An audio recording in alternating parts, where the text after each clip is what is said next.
and ask their doubts. Here to get you jump start with STL, please welcome Tarun and Manraj Singh. Thank you, Smriti, for providing us this opportunity. And I would like to take event forward on C++ HTL.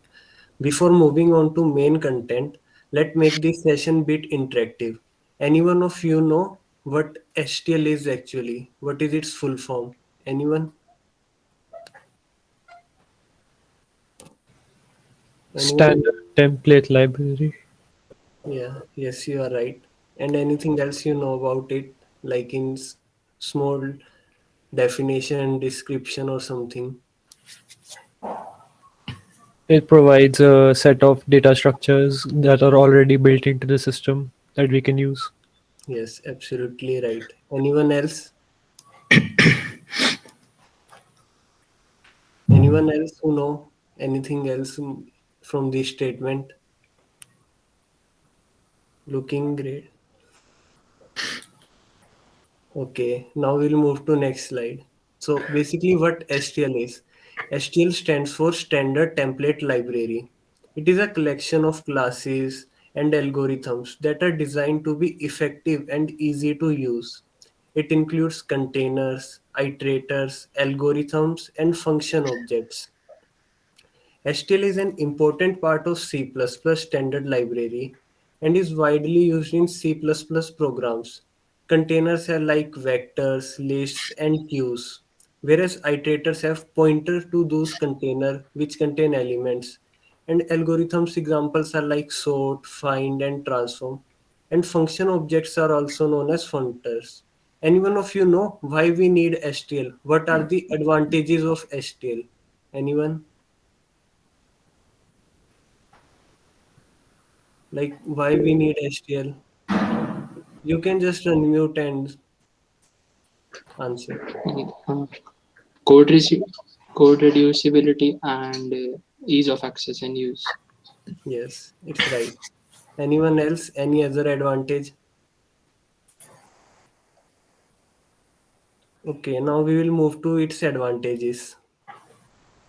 So there are various advantages of HTL. First one is ease of use.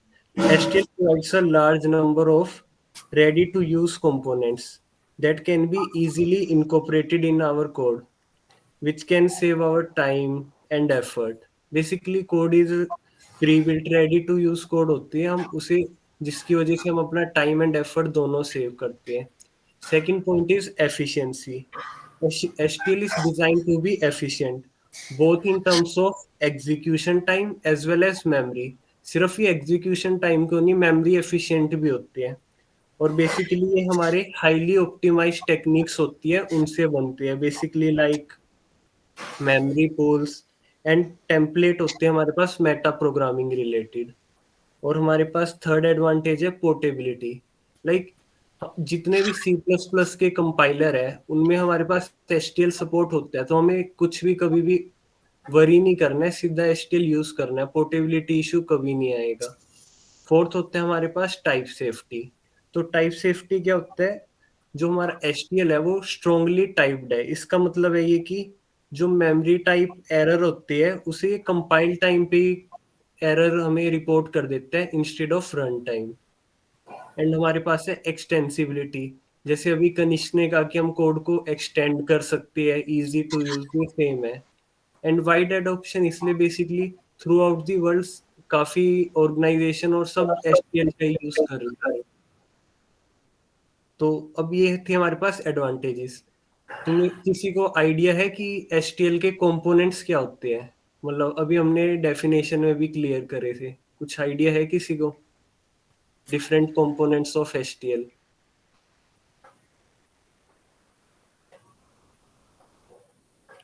तो now we will move forward to different components of HTL. Basically, HTL has four components. One is algorithm, one is containers, one is iterators, and one is functors. So basically, containers are data structure that store and organize data. जो containers होते हैं वो data structure होते हैं, इसमें हम contain करते हैं और स्टोर करते हैं अपने डाटा को. और सम कॉमन एचटीएल कंटेनर्स के एग्जांपल है हमारे पास vectors, list and DQ। Iterators होते हैं objects that point to elements in a container. Iterators point करते हैं जो एलिमेंट्स होते हैं हमारे कंटेनर में। They allow us to traverse the elements throughout the container and perform various operations. Third हमारे पास algorithm. Algorithm are the functions that operate on container and their elements. Algorithm के example हमारे पास normal होते हैं, like sort हो गया, find हो गया, ट्रांसफॉर्म हो गया। बेसिकली हम एक कोड लिखते हैं, उसको हम इधर हमें HTML में पहले से ही प्री बिल्ड होते हैं। एक हमारे पास है fourth point, function objects. Function objects को ही हम फंक्टर्स बोलते हैं। ये बेसिकली ऑब्जेक्ट्स होते हैं जो बिहेव करते हैं like a function. They can be passed as arguments to algorithms and can be used to customize the behavior of algorithms।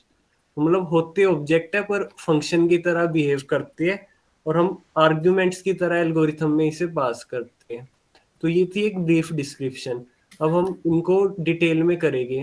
अब मनराज आपको इन्हें डिटेल में बताएगा। Okay, so Tarun, am I audible? Yes, you are audible Manraj. So in containers, we are having the four categories. Among them, first of all, we are having the sequence containers. Second, we are having the adapters. Third one are associative, and the fourth one are unordered associatives. So in sequential containers, we are having the data structures or containers which are storing the data in a sequential form. Like we are having vectors, arrays, lists, and double-ended queues. And adapters are basically the interfaces or interfaces with some rules and restrictions applied on these sequential data structures. So here we are having our queues, priority queues, and stacks. And after that, we are having the associative containers. In associative containers, we are having the mm, data structures which store the data in some kind of in some sorted order and according to some properties. Like sets follow a property of uniqueness and maps follow the property of key value pairs. So in this order, the associative name is given to these kind of containers. And the searching of these containers takes log n time. Hopefully you are familiar with the time complexity notations.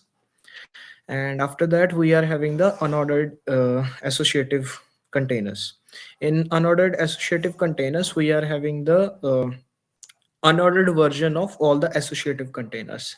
The word unordered itself signifies that the order of the storing the data doesn't matter here, which means that in associative we have data in a sorted order, but in unordered containers we will not have that property, but they are more efficient than the associative ones. Their complexities are big of one nearly in most of the cases.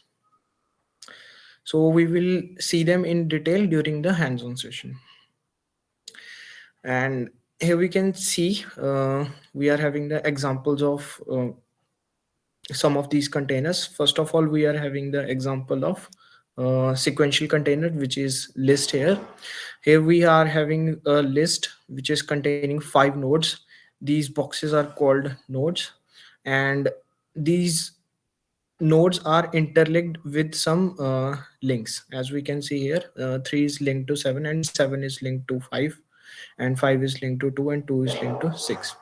So these are basically the sequential containers in which we store data in some kind of sequence. And after that, we are having the adapters. Adapters will be the uh, modified version of these sequential containers. This will be more clear during the hands-on session. And after that, we are having the associative containers. Associative containers are used to quickly search the data in big of log and complexity. We can see here the changes which are made in the tree. So basically, this is the behind the scene implementation of trees. Because the associative containers mostly use the hash tables or some kind of heaps during in their implementation. And after that we are having the unordered associative containers. These containers specifically use the hash table notation. So the hash table data structure behind the scenes. So this is how the hash table works. We pass some kind of string to it, and it creates a hash value for it, and it links the data accordingly. For example, John is linked to 4 and the Moore is linked to 0. So in this way the hash table works behind the scene. So this was just an overview. We will see the details during the implementation. And any doubts regarding the containers? Like just basic idea हो गया है सबको कि क्या है containers? Yes, so तो उसके बाद है हमारे पास आइट्रेटर्स. सो आइट्रेटर्स में हमारे पास 5 कैटेगरीज हैं. So first of all is input, second are output. The iterators which are used for input, the iterators which are used for output. The forward iterators are basically, suppose we are traversing this list. This list can be traversed with the help of an iterator. Iterator का मतलब क्या है कि एक pointer या एक point जिससे हम अपने डेटा स्ट्रक्चर या कंटेनर को ट्रेवर्स कर सकें. ट्रेवर्स का मतलब है कि हम वन बाय वन सबको एक्सप्लोर कर सकें. So forward iterator which can move only in forward direction, and bidirectional iterator which can move in both of the directions, forward and backward. And random access iterators are the iterators which are used for randomly accessing any value among the list. For example, random access can directly access this data. So these are the random access iterators. Next, we are having the algorithms. So in STL, we are having hundreds of algorithms which are given to us pre-implemented, but we cannot study all of them in just a single session, or we can't remember them. So we generally refer to the documentation, and some of them which will be used mostly will be covered in this session. So we have basically divided these algorithms into two parts. So first of all, we are having non-manipulating algorithms. In non-manipulating algorithms, first of all, we are having the sort function. This sort function sorts any given vector in n log n time. So for example, we are given some data in form of a vector, and we want to sort the data in increasing order. So this sort function by default, if we pass our vector in here, so it will sort the vector in an increasing order. And if we want to modify this sort function to sort the data in decreasing order, so we have to just add a parameter to it which is greater int, which we will see during the implementation. So it will sort the container in decreasing order. And reverse function, which its name signifies, it will either increase the it will either convert the increasing to decreasing or decreasing to increasing, but generally reverse the given order. And after that we are having our max element. Max element returns the maximum iterator to the maximum value, and main element returns the iterator to minimum value. And accumulate just sum all the values. For example, we are having a vector which is containing 2, 3 and 5. So it will return the summation of all of them, which will be 10. So after that we are having the count variable, count function. So count basically returns the number of occurrences of any variable x, which we can see we have passed here x. So it will return the number of occurrences. Number of occurrences means the frequency. For example, we are having a vector, namely 1, 2, 3, 3, 4. So if we search the count, we call the count function for 3, it will return 2 because 3 is occurring 2 times in that vector. And after that, we are having the find function. Find function basically returns the iterator to the pointing address if the variable exists. So if we are having a list and it contains the variables namely 1, 2, and 3. So if we want to search for 2, it will return the pointer pointing to the uh, first index of the list. And similarly, if the value is not present, it will return the end of the list. After that, we are having the binary search. Binary search, hope you most of you will know that binary search is a searching algorithm which executes in log n time.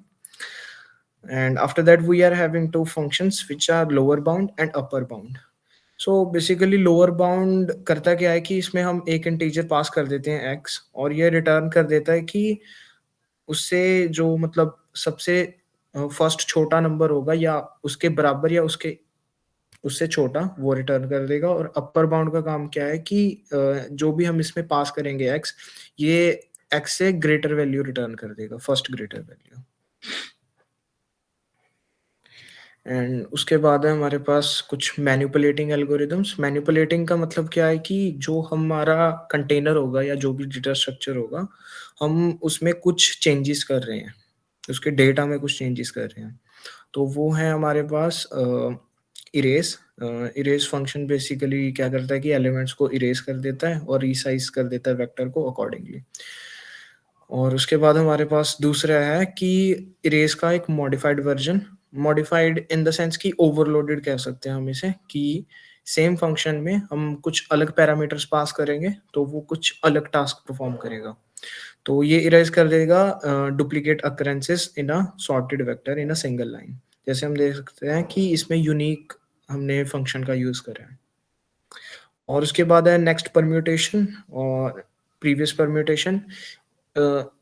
इनका basically use क्या है कि हम next permutation में vector को modify कर सकते हैं। जैसे कि हम परम्यूटेशन का बेसिकली मतलब है कि अगर हमारी फर्स्ट लिस्ट है जो वो 1 2 3 है, तो हम उसको एक परम्यूटेशन उसकी करेंगे तो वो क्रिएट हो जाएगी 3 1 2 में, और प्रीवियस परम्यूटेशन उसी ऑर्डर को रिवर्स में करेगी। सो अब तरुण एक्सप्लेन करेंगे कि फंक्टर्स से हमारा मतलब क्या है। ओके, तो किसी को भी हमने स्टार्टिंग में एक डेफिनेशन पढ़ी थी फंक्टर्स की, कुछ आइडिया था लगा था उससे कि what actually functor is, what that definition says? Anyone? Basically function object होते हैं, उसे ही हम फंक्टर बोलते हैं। ये ऑब्जेक्ट्स होते हैं जो फंक्शन की तरह बिहेव करते हैं। They are a powerful feature of HTL that allow to customise the behaviour of algorithms. जैसे अभी हम एक एग्जांपल लेते हैं, here is a simple function object that adds 2 number. किसी को इस कोड से पता चल रहा है इसमें क्या करा है हमने? एनीवन? लाइक ये कोड किस चीज का है? थोड़ा मतलब एक रीडिंग देख के देखो कि कोड है क्या एक्चुअली में। ये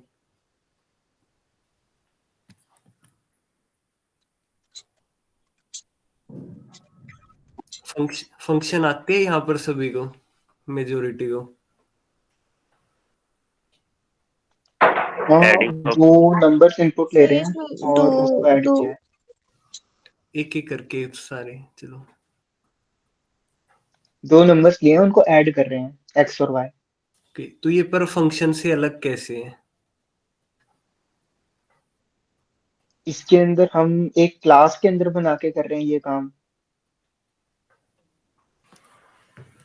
एनीवन एल्स? ये जेनेरिक है, किसी भी डेटा स्ट्रक्चर पे काम कर सकता है। नहीं, सिर्फ इन पे ही काम करेगा। और कोई आंसर? आर्यन, आप अपना आंसर रिपीट करना। मुझे लगा था कि ये एब्स्ट्रैक्ट वाला कॉन्सेप्ट लगेगा, बट वो नहीं है। नहीं, इसमें बेसिकली ये हमारे पास हमने एक पहले क्लास बनाई है जिसका नाम हमने रखा है ऐड। उसके अंदर हमने पब्लिक में एक ओवरलोड फंक्शन कॉल ऑपरेटर बनाया जिसे हमने लिखा है ऑपरेटर इंट। फिर ये इसे हम कहते हैं overload the function call operator है ये हमारा। तो बेसिकली इसका यूज हम अभी ये बेसिकली हमने इसलिए बनाया कि जो इंटीजर एक्स एंड वाई है उसका सम रिटर्न करे। पर हमने नॉर्मल फंक्शन की जगह ये ऐसे क्यों बनाया फंक्शन कॉल ऑपरेटर, वो हम अगले स्लाइड में दिखाते हैं। Next slide. हमने कोई बताएगा अभी हमने पहली दो लाइंस में क्या करा है कोड में? एनीवन? बेसिक है ये हमने बिल्कुल। हम्म। हमने एक ऐड नाम की जो है ऑब्जेक्ट बनाई है, और उसके अंदर हम फिर ये इंट रिजल्ट के अंदर उसको कॉल करके आंसर स्टोर कर रहे हैं। बिल्कुल राइट। तो इसलिए हमारे पास रिजल्ट आया था 5 जो था 2+3। तो बेसिकली हमने क्या करा, इधर तो हमने एक नॉर्मल दिखाया। अब तुम बोलोगे कि ये तो हम नॉर्मल फंक्शन से भी कर लेते।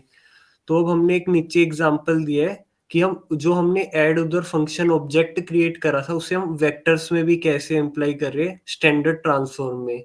ये लास्ट लाइन में देखो, जैसे हमने पहले अभी हम वेक्टर को हैंड ऑन सेशन में और डिटेल में देखेंगे कैसे क्या होता है, क्रिएट कैसे होते हैं।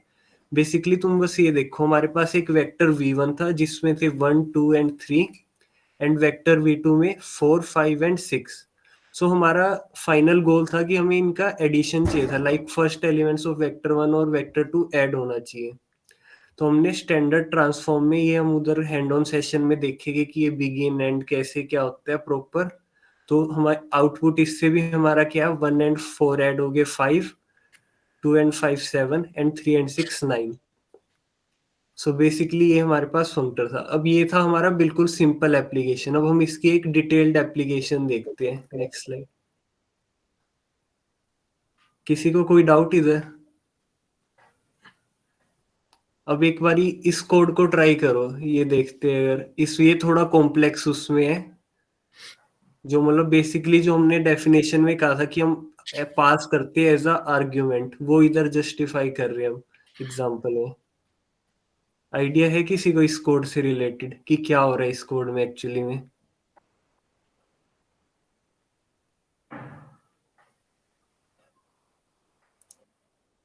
ट्राई करो, बस नॉर्मल ही है, जैसे C++ के नॉर्मल कोड है।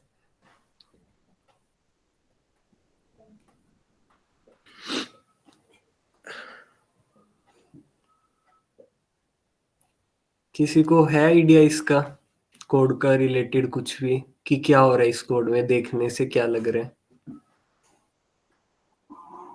तो बेसिकली इस कोड में हमने एक पहले क्लास बनाई है मल्टीप्लाई बाय।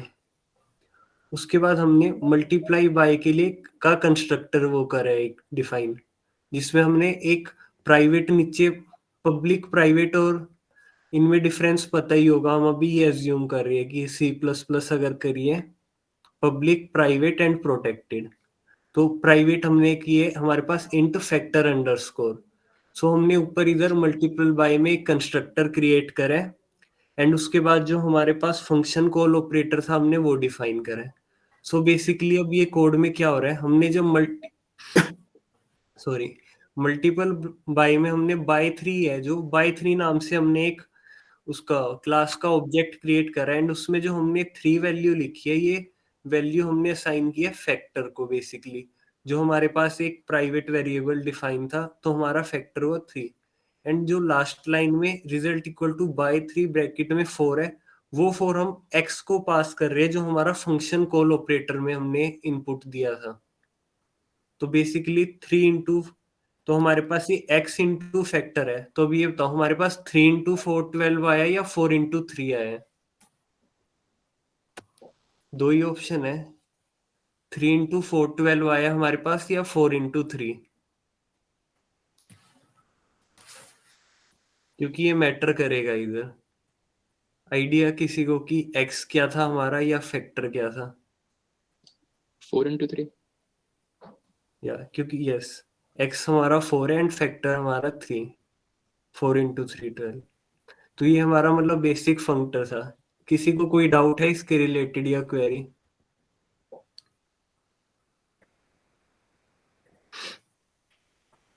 नहीं सर। तो फिर अब हम हैंड ऑन सेशन पे करते हैं। मनराज अब हैंड ऑन सेशन को स्टार्ट करेगा। अब आप लोग साथ में अपने आईडी पे मतलब ये कोड या जो भी यूज करते हो साथ के साथ भी कर सकते हो कोड, और ट्राई करो कि अच्छी तरह पहले देख भी लो और ट्राई भी करो। ओके, सो स्क्रीन विजिबल है सबको? Yes sir.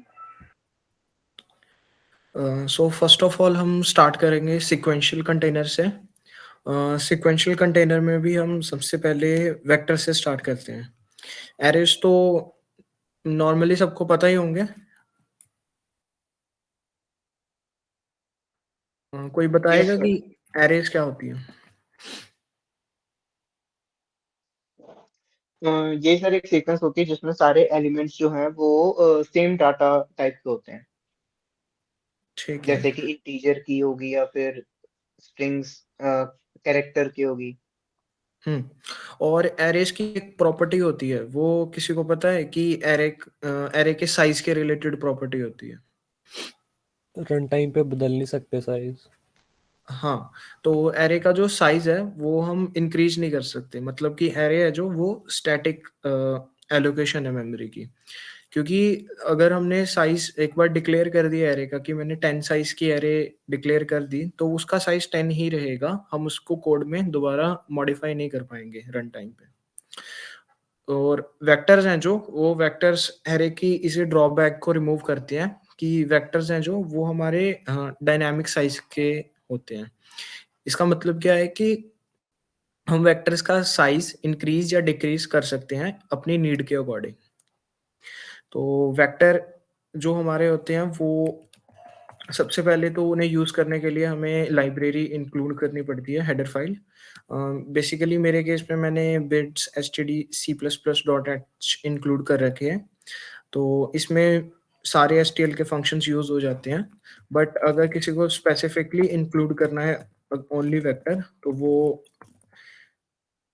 नॉर्मल ये लाइन लिख के इंक्लूड कर सकता है, हैश इंक्लूड वेक्टर। ठीक है, इसमें किसी को डाउट?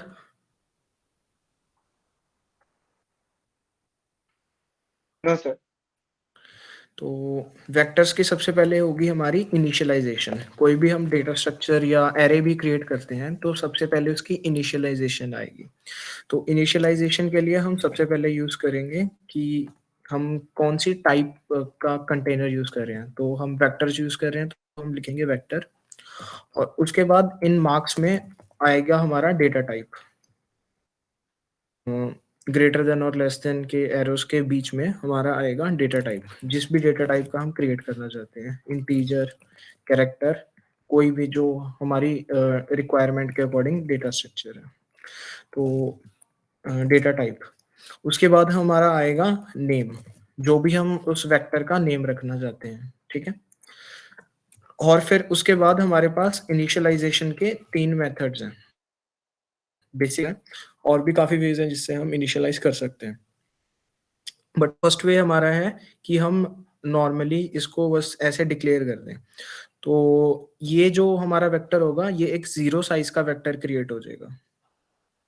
ठीक है, और जो हमारी सेकेंड इनिशियलाइजेशन है वो है कि हम असाइनमेंट के टाइम ही उसमें कुछ वेरिएबल्स सेट, कुछ डेटा सेट कर दें। जैसे हमारा ये वेक्टर 2 है, हमने इसमें इनिशियली डेटा सेट कर दिया 1 2 3 4 5। तो इसका साइज है जो हमारा वो ऑलरेडी हमने 5 से ही इनिशियलाइज कर दिया, क्योंकि हमने इसमें 5 डेटा इंक्लूड कर दिए इंटीजर टाइप। और सेकेंड इनिशियलाइजेशन है हमारी कि हम वेक्टर को एक साइज से इनिशियलाइज करें। तो इनमें डिफरेंस क्या है कि यहाँ पे हमने डेटा से इनिशियलाइज करा था, यहाँ हम साइज से इनिशियलाइज कर रहे हैं। तो जो वेक 3 है उसमें हमारे पास 10 स्पेसिस हो जाएंगी, और वो सारी 0 से इनिशियलाइज हो जाएंगी स्टार्ट में। तो वैसे 10 हमारे पास 10 साइज का एक वेक्टर बन जाएगा जो सारे 0 से इनिशियलाइज होंगे। और थर्ड इनिशियलाइजेशन हमारी है कि हम अपने साइज के साथ साथ डेटा भी पास कर सकते हैं जिससे हमें इनिशियलाइज करना है। इस लाइन का मतलब क्या है कि हम जो अपना वेक्टर है उसे इनिशियलाइज कर रहे हैं 10 फोर्स से। तो वो कुछ ऐसा दिखेगा कि यहाँ पे 10 4 होंगे हमारे वेक्टर में। अगर हम इनिशियलाइज कुछ स्टार्ट में नहीं करते तो वो 10 0 से इनिशियलाइज कर देगा वेक्टर को। इसमें किसी को डाउट है कोई? No sir. बाकियों को किसी को भी डाउट हो कोई?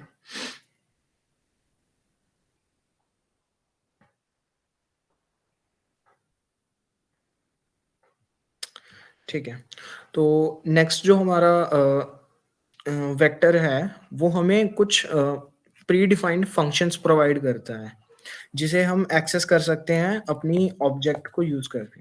तो बेसिकली जो हम ये इनिशियलाइजेशन कर रहे हैं ये हम बेसिकली एक वेक्टर टाइप की ऑब्जेक्ट बना रहे हैं। तो जैसे हमें पता ही है कि हम कोई भी क्लास अगर यूज करते हैं तो उसका कोई भी जो हमारा फंक्शन है उसको हम डॉट से एक्सेस कर सकते हैं। तो सिमिलरली अगर मैं यहाँ पे कोई भी लिखूं, जैसे मैंने फर्स्ट वाली ऑब्जेक्ट ली और उसमें डॉट लगाया, तो ये कुछ फंक्शंस हैं जो हमारे ऑलरेडी डिफाइंड हैं, प्री डिफाइंड हैं जो हमारे वेक्टर फाइल में। तो अगर मैं इनमें से कोई भी एक सिलेक्ट करके और उसे ओपन करके देखूं तो ये जो वेक्टर हमारी हमने यहाँ पे फाइल इंक्लूड करी थी तो वो खुल जाएगी और इसमें हमारी ये फंक्शंस डिफाइंड हैं। तो हम अपनी इस ऑब्जेक्ट का यूज करके उन फंक्शंस को यूज कर सकते हैं।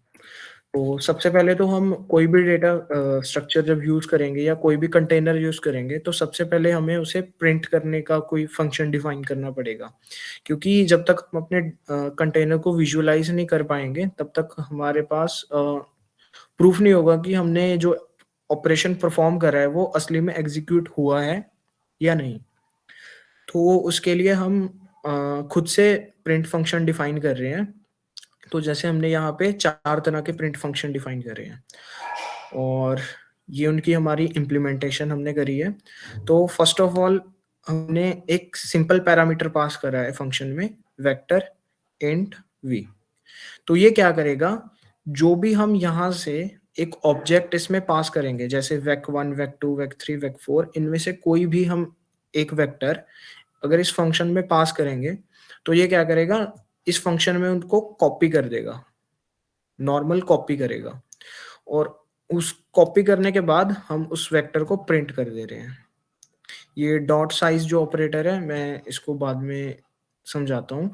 ये बेसिकली क्या करेगा, ये हमें वेक्टर का साइज दे देगा और हमारा जो आई है वो इंडेक्सेस एटरेट करेगा वेक्टर के साइज तक। जैसे हम एरे में एन डिफाइन करते हैं वैसे यहाँ पे वी डॉट साइज है, तो ये प्रिंट कर देगा बेसिकली नॉर्मली।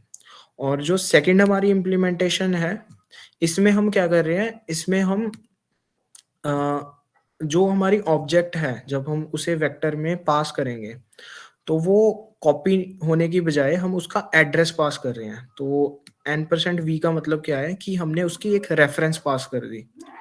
तो रेफरेंस पास करने का मतलब क्या है कि हमने जब हमारा जो वेक्टर है हमने उसे यहाँ पे कॉपी नहीं करा, कॉपी करने की बजाय हमने उसे रेफर कर लिया कि हमने उसकी एक कॉपी नहीं क्रिएट करी, उसकी एड्रेसिंग डायरेक्टली वो कर रहे हैं हम।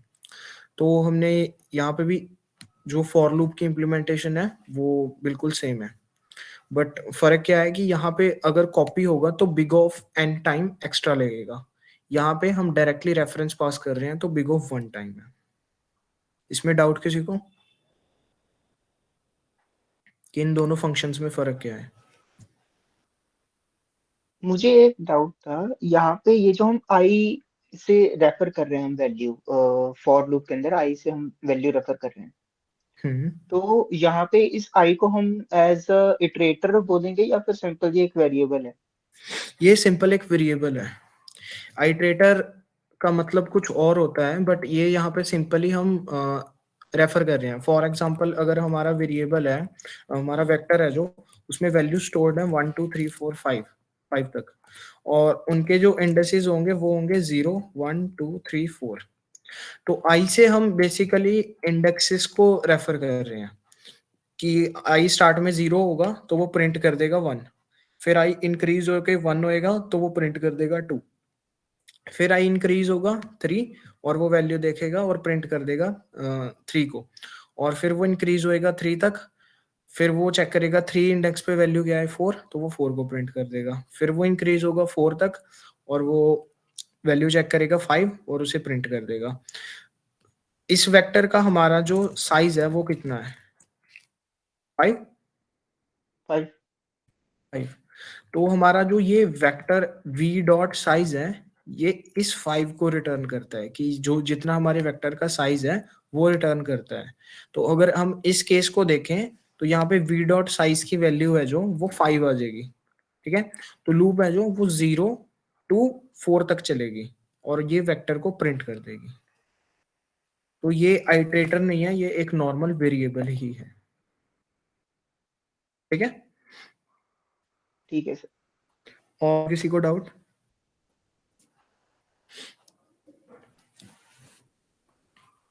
तो फिर अगर हमें यही काम इटरेटर के थ्रू करना हो तो वो कैसे करेंगे? मतलब बोलते हैं ना भाई कंटेनर के अंदर हाँ, डाटा हम नेक्स्ट इटरेटर के थ्रू नेक्स्ट करेंगे। एग्जांपल वही है, थर्ड फंक्शन है जो हमारा। पहले इसमें बता दो किसी और को कोई डाउट।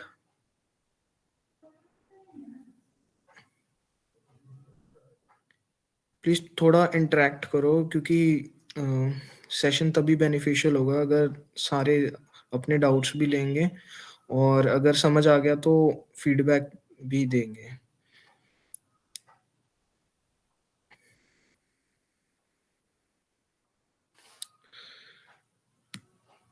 ओके, सो नेक्स्ट हम आगे बढ़ रहे हैं प्रिंट 3 फंक्शन पे हमारे पे। तो प्रिंट 3 फंक्शन में भी हमने बेसिकली रेफर ही करा है, बट इसमें चेंज क्या है कि हमने जो फॉर लूप है हमारी उसमें हमने आइटरेटर्स का यूज करा है। आइटरेटर का मतलब क्या होता है कि जो हम वैल्यूज है उन्हें हम 0 1 2 3 4 से रेफर कर रहे हैं, उसकी बजाय हम एक पॉइंटर से रेफर करें। तो उस केस में क्या होगा, अगर हम इसी एग्जांपल को लें तो उस केस में अगर हम कहें कि यहाँ पे हमारा एक आइटरेटर है जो कुछ इस तरह का होगा।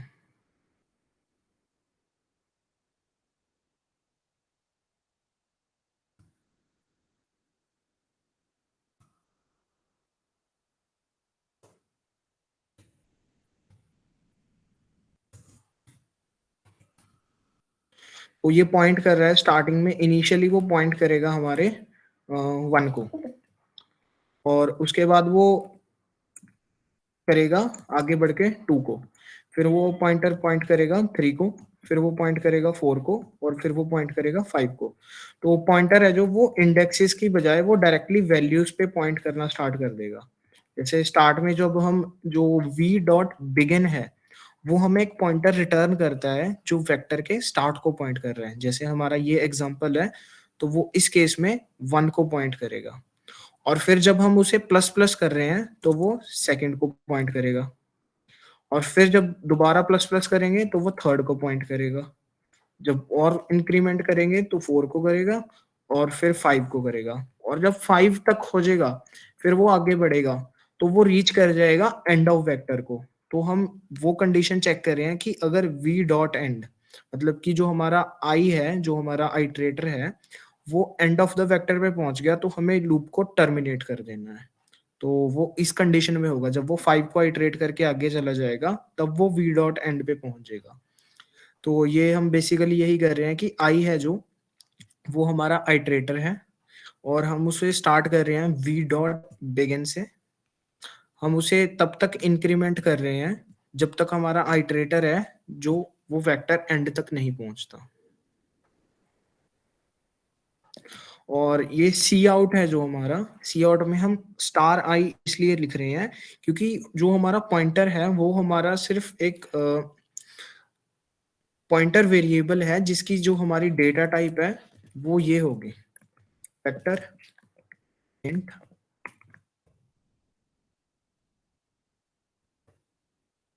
आइटरेटर। ये बेसिकली आई है जो उसकी डेटा टाइप ये होगी, बट हम एक कीवर्ड यूज करते हैं ऑटो, जो डेटा टाइप है वो खुद ऑटोमेटिकली इन्फर कर लेता है कि जैसे हमारा जो वेक्टर था, वेक्टर की जो डेटा टाइप है वो ये होगी, तो हमारा जो ऑटो कीवर्ड है वो आई को खुद ये डेटा टाइप असाइन कर देगा। तो इस हम जब ये पॉइंटर यूज करते हैं तो हमें इसे डीरेफर करना पड़ता है वैल्यूज एक्सेस करने के लिए।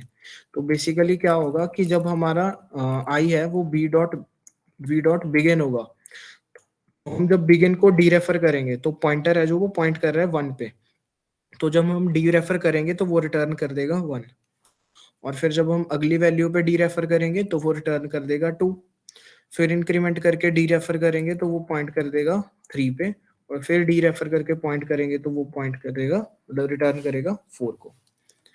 तो इसमें किसी को डाउट?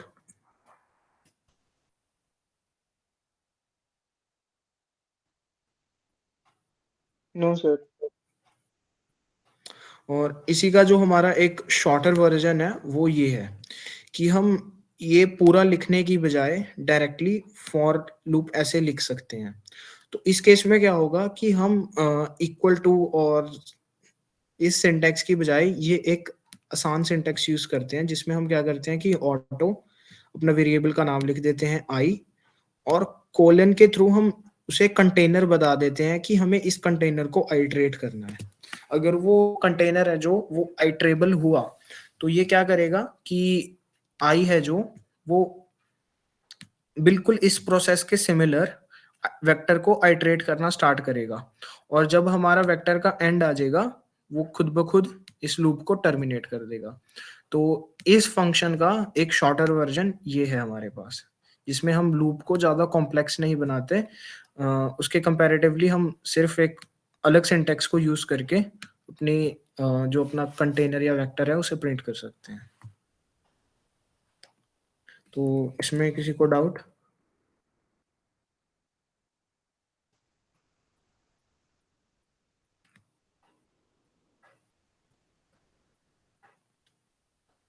तो आगे बढ़ सकते हैं। Yes sir. Yes sir. तो नेक्स्ट हमारे पास है कुछ इम्पोर्टेंट फंक्शंस जो हमारे डॉट साइज फंक्शन तो सबको समझ आ गया होगा कि वो वेक्टर का साइज रिटर्न करता है हमें। अगर मैं प्रिंट करूं सी आउट, हम इस वेक्टर को ले लेते हैं वेक्टर 2, वेक 2 डॉट साइज, तो वो क्या प्रिंट करेगा? एनीवन? इसकी आउटपुट क्या होगी? वेक 2 डॉट साइज, ये है हमारा वेक्टर 2। तो इसको एग्जीक्यूट करने पे क्या आउटपुट आएगी?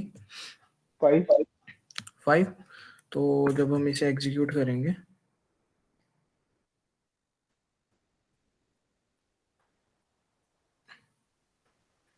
ये हमारा 5 आ गया। तो ये बेसिकली हमने जो हमारे वेक्टर्स थे 4 उन्हें प्रिंट करवाया है।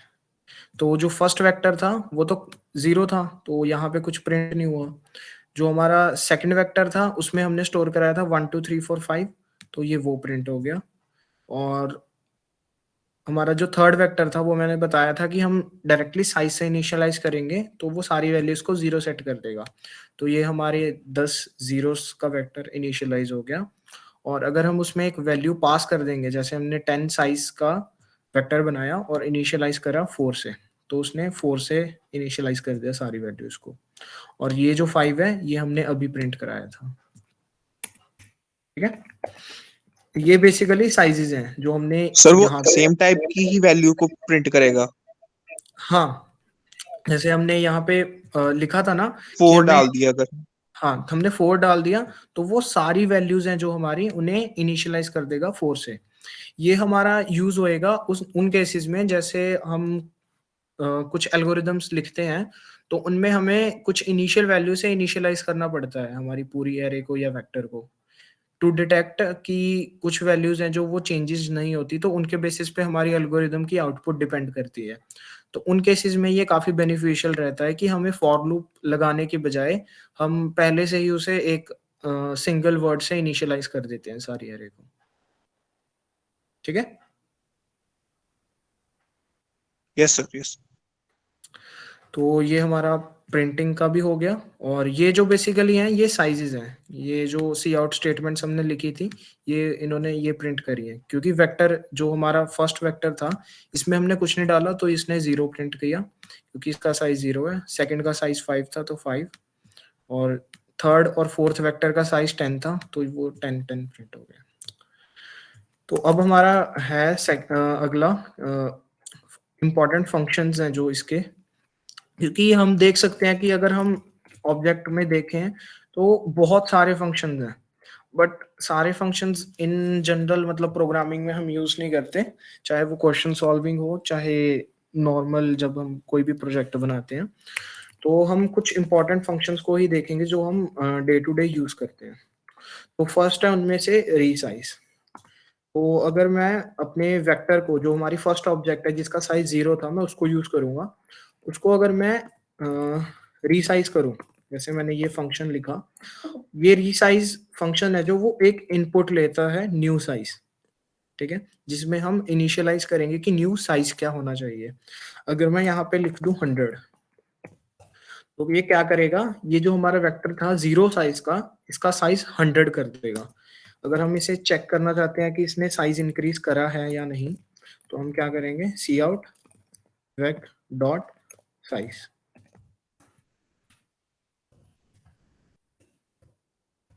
तो क्या होगा, यहाँ पे हमारी आउटपुट में यहाँ पे जो इसका साइज है वो 100 प्रिंट हो गया।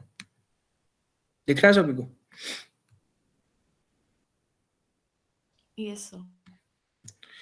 ये उसमें कोई वैल्यू तो नहीं असाइन करेगा ना, जैसे 0 से अगर इनिशियलाइज कर दो सपोज, मतलब 100 ये तो हमने 0 से प्रिंट ही किया। इनिशियलाइज करेगा, क्योंकि वो वेक्टर की प्रॉपर्टी है कि वो 0 से इनिशियलाइज करता है ना, तो जब हम रीसाइज करेंगे तो वो 0 से ही रीइनिशियलाइज करेगा उसे। अगर हम यहाँ पे भी, हमारे पास ऑप्शन है कि अगर हम यहाँ पे एक वैल्यू और पास कर दें, जैसे मैं पास कर दूं 1, तो ये क्या करेगा, ये वेक्टर को रीसाइज कर देगा 0 से, जैसे हमारा पहले इसका साइज था वेक्टर का 0, तो ये 0 को मतलब 0 साइज के वेक्टर को 100 साइज का बना देगा और सारी वैल्यूज को 1 से इनिशियलाइज कर देगा। तो इसके हमारे पास 2 ओवरलोडेड फंक्शन है, मतलब 2 ओवरलोडेड वर्जन हैं। तो एक ओवरलोडेड है तो वो सिर्फ साइज लेता है, और जो सेकंड ओवरलोडेड वर्जन है वो एक कांस्टेंट वैल्यू भी इनपुट में लेता है, जिससे वो हमारे पूरे वेक्टर को इनिशियलाइज कर देता है। ठीक है। नहीं, एक बारी जैसे अगर हम वेक डॉट रीसाइज सिर्फ 100 कर रहे हैं और उसके बाद में अगर हम उस वेक्टर को प्रिंट करें, तो हमारे पास मतलब 100 जीरो प्रिंट होंगे, या फिर सिर्फ मतलब सिर्फ साइज इंक्रीज हुआ उसका? मैं अभी दिखा देता साइज के अंदर कोई वैल्यू भी कही है? मैं अभी दिखा देता हूँ, एक मिनट। हमने यहाँ पे ये 2 वाला एग्जांपल था, जैसे हमने 100 साइज का वेक्टर लिया, मतलब 100 उसको रीसाइज करा 100 साइज का और 2 से इनिशियलाइज कर दिया था। अब हम देख लेते हैं विदाउट इनिशियलाइजेशन वैल्यू में क्या हो रहा है।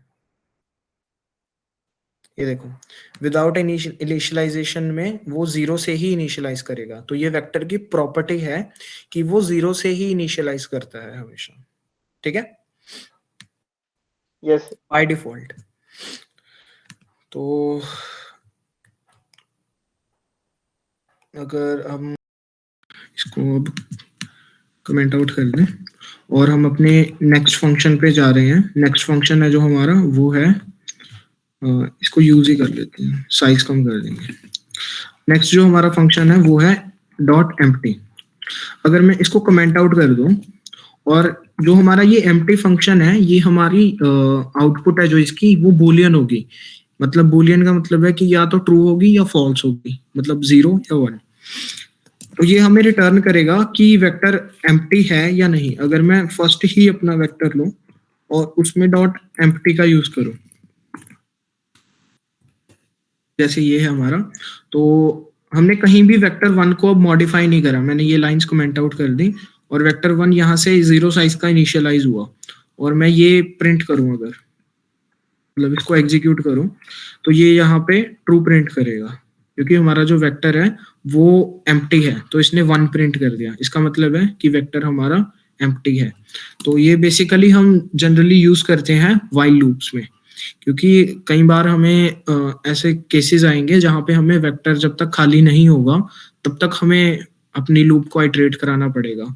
तो वहां पे हम लूप में vector dot empty equal to 0 लिख देते हैं। मतलब कि जैसे मैं यहाँ पे लिख दूं वेक्टर डॉट एम्प्टी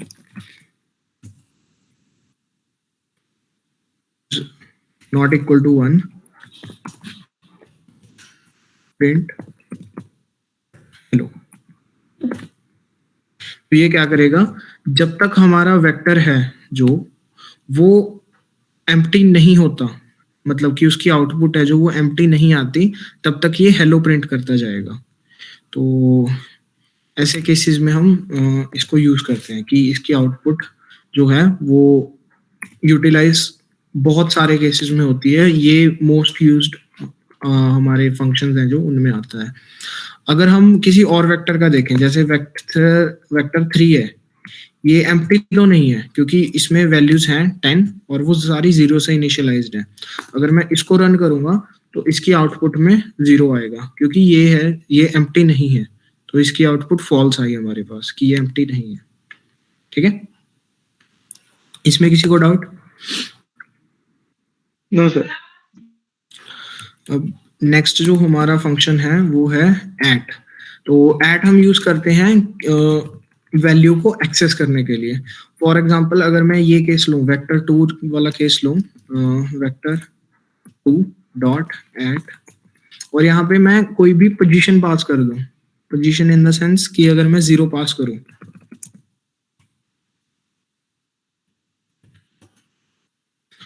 तो एग्जीक्यूशन जब हम करेंगे तो ये हमें जो हमारे इंडेक्स 0 है उस पे जो वैल्यू स्टोर्ड है वेक्टर में वो रिटर्न कर देगा। तो इसने 1 रिटर्न कर दिया। अगर मैं यहाँ पे कोई भी इंडेक्स चेंज कर दूं, जैसे 3 कर दिया, तो ये रिटर्न कर देगा जो इंडेक्स 3 पे वैल्यू स्टोर्ड है। 0 1 2 3 4 प्रिंट कर दिया इसने। ठीक है, इसमें किसी को डाउट? No sir.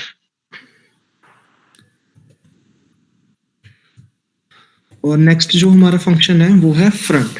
तो ये हमें रिटर्न करता है जो हमारा वेक्टर है उसका फ्रंट। तो अगर हम यूज करें डॉट फ्रंट,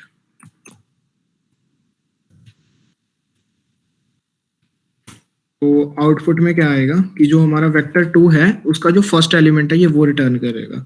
तो ये था हमारा वेक्टर 2 और उसने हमें रिटर्न कर दिया उसका फ्रंट एलिमेंट। इसमें डाउट किसी को?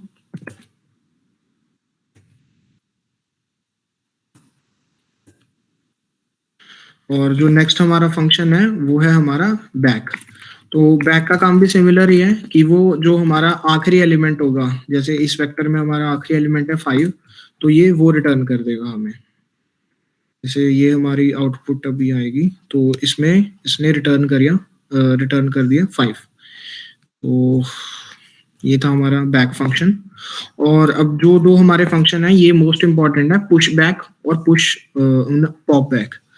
तो क्या होता है, तो क्या है कि हमारा जो पुश बैक फंक्शन है ये हमारी जो भी वैल्यू हम इसमें इनपुट देंगे ये उस वेक्टर के एंड में ऐड कर देगा। तो इसको एग्जीक्यूट करके ही ये समझ आएगा। जैसे हमारा वेक्टर 2 है जो, अगर हम उसमें वेक्टर 2 डॉट पुश बैक, हम यहाँ पे एंड को पुश कर दें और फिर अपने वेक्टर को प्रिंट करा के देखें।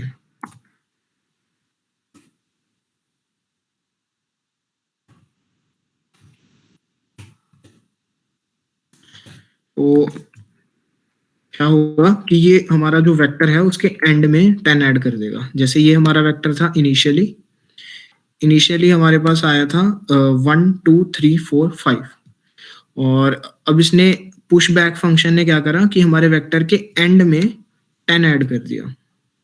इसमें किसी को डाउट? No sir. और सिमिलर हमारा पॉप बैक फंक्शन है, तो इसको इरेज नहीं करते। तो पॉप बैक फंक्शन में क्या होगा कि हम वेक्टर डॉट पॉप बैक करेंगे, तो ये क्या करेगा, ये लास्ट की जो हमारी वैल्यू होगी उसे रिमूव कर देगा। तो अगर हम इसे एग्जीक्यूट करें तो हमारा इनिशियली वेक्टर क्या था, वो आएगा 1 2 3 4 5 और वेक्टर 2, सॉरी मैंने वेक्टर 1 में से पॉप कर दिया था। क्या होगा कि इस स्टेटमेंट ने पुश करा एंड में 10, ये कर देगी पॉप एंड में से 10। तो क्या हुआ, हमारा इनिशियली वेक्टर था 1 2 3 4 5, हमने उसमें 10 पुश किया तो मॉडिफाई हो गया 1 2 3 4 5 10 में। और जब हमने पॉप बैक करा तो उसने क्या करा, 1 2 3 4 5 ही मतलब रिटर्न करा, मतलब कि इसने जो हमारा ये आखिरी 10 था इसे रिमूव कर दिया वेक्टर में से। और जो हमारा इरेज फंक्शन है, ये हमारा वेक्टर की जो वैल्यूज हैं उन्हें इरेज करने के लिए हम यूज करते हैं। तो इसकी आउटपुट मैं दिखाता हूँ अभी। इरेज, तो इरेज जो हमारा फंक्शन है, इसमें हम आर्ग्यूमेंट्स, इसके दो ओवरलोडेड हमारे पास इंस्टेंसेस हैं और दो इंस्टेंसेस में हमें इसमें या तो हमें आइटरेटर पास करना पड़ता है या हमें इसमें कुछ वैल्यू पास करनी पड़ती है जिसे ये इरेज कर सके हमारे वेक्टर में से। तो जैसे हमने वेक्टर 2 डॉट इरेज को कॉल करा, इरेज हमारे से इनपुट में मांग रहा है कि हमें एक कांस्टेंट आइटरेटर चाहिए। आइटरेटर अब हम इसमें पास करेंगे we wake 2 dot begin.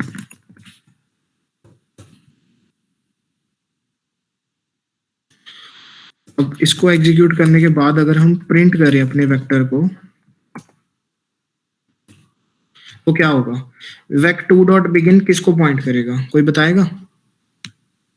Wake 2 dot begin किसको पॉइंट करेगा इस लिस्ट के अकॉर्डिंग, 1 2 3 4 5 के अकॉर्डिंग? 1। तो ये क्या करेगा, 1 को हमारा इरेज कर देगा। तो आउटपुट क्या आई हमारी, 1 को इसने इरेज कर दिया और आउटपुट आई 2 3 4 5। अगर हम करें कि बिगिन +1 कर दें तो क्या होगा, ये हमारा जो वेक डॉट बिगिन है तो ये फर्स्ट को पॉइंट करेगा और हमने +1 कर दिया तो ये एक आगे मूव कर जाएगा, तो ये 2 को रिमूव करेगा। अगर हम इसे दोबारा एग्जीक्यूट करें तो ये 2 को रिमूव कर देगा। 1 3 4 5। ठीक है, इसमें किसी को डाउट? इसमें हम डॉट बिगिन की जगह अगर हम डॉट एट ऑपरेटर का अगर यूज करें तो उससे भी होगा काम? डॉट एट को इंडेक्स पास करके? हाँ नहीं, एट है जो हमारा, उसकी रिटर्न टाइप है जो हमारी, वो एक सिंपल इंटीजर है, या मतलब जो भी डेटा टाइप होगी वेक्टर की वो रिटर्न करता है। तो वो आइटरेटर नहीं हमारा रिटर्न कर रहा। अगर हम आइटरेटर रिटर्न करवाते या हमारा कोई भी जो ऐसा फंक्शन है जो आइटरेटर रिटर्न करे, जैसे हमारा फाइंड फंक्शन है वो आइटरेटर रिटर्न करता है, तो उसको हम यूज कर सकते हैं। जैसे अगर मैं लिखूं वेक 2 डॉट इरेज और मैं अपने फाइंड फंक्शन का यूज करूं, बेसिकली प्रॉब्लम क्या है कि हमारा जो वेक्टर है उसमें फाइंड फंक्शन डिफाइंड नहीं है, तो हमें बेसिकली फर्स्ट ऑफ ऑल एक लीनियर सर्च करनी पड़ेगी और लीनियर सर्च से जो हमारा आइटरेटर आएगा वो पास करना पड़ेगा।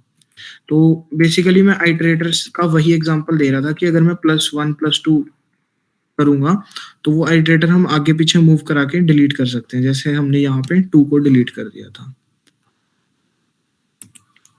ओके सर, ठीक है। जो हमारा नेक्स्ट फंक्शन है वो है हमारा इंसर्ट फंक्शन। तो इंसर्ट फंक्शन हम यूज करते हैं वैल्यू एक किसी पर्टिकुलर इंडेक्स पे ऐड करने के लिए। तो जब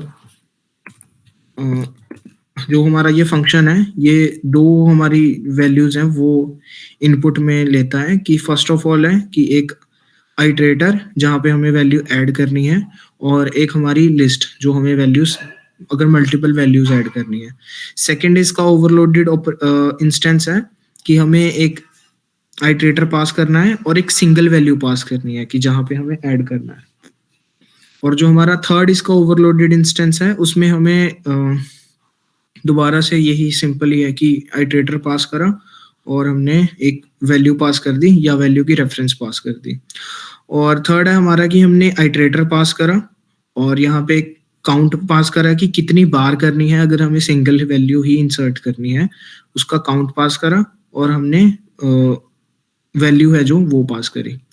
तो मतलब कहने का है कि ये अलग अलग काफी मतलब तरह के ओवरलोडेड इंस्टेंसेस होते हैं इन फंक्शंस के, तो हम अपनी नीड के अकॉर्डिंग उसे समझ के डॉक्यूमेंटेशन में से कर सकते हैं। बट बेसिकली क्या होता है कि हम जनरली इंसर्ट फंक्शन को वेक्टर्स के केस में यूज नहीं करते। तो हम क्या करें, अगर begin vector 2 dot begin iterator दे दिया हमने और हमने कहा कि 2 ऐड करना है, तो इसकी आउटपुट कोई बता सकता है? स्टार्टिंग में 2 ऐड हो जाएगा 1 के पहले। वो एग्जीक्यूट करके देखते हैं। तो इसने स्टार्टिंग में 1 ऐड कर मतलब 2 को ऐड कर दिया 1 के पहले, क्योंकि हमने यहाँ पे आइटरेटर पास करा था vec2 डॉट बिगिन, मतलब कि जो हमारा पॉइंटर है वो स्टार्ट में आ जाएगा और वहां पे ऐड कर दिया 2, तो इसने 1 से पहले 2 को ऐड कर दिया। ठीक है, ये फंक्शन बहुत कम यूज होगा बट अवेलेबल है तो इसलिए। तो अब क्लियर फंक्शन देखते हैं हम। क्लियर फंक्शन जैसे नाम ही स्पेसिफाई कर रहा है, ये वेक्टर को क्लियर कर देगा। अगर हम प्रिंट करने की कोशिश करेंगे वेक्टर 2 डॉट वेक2 तो देखो क्या होगा।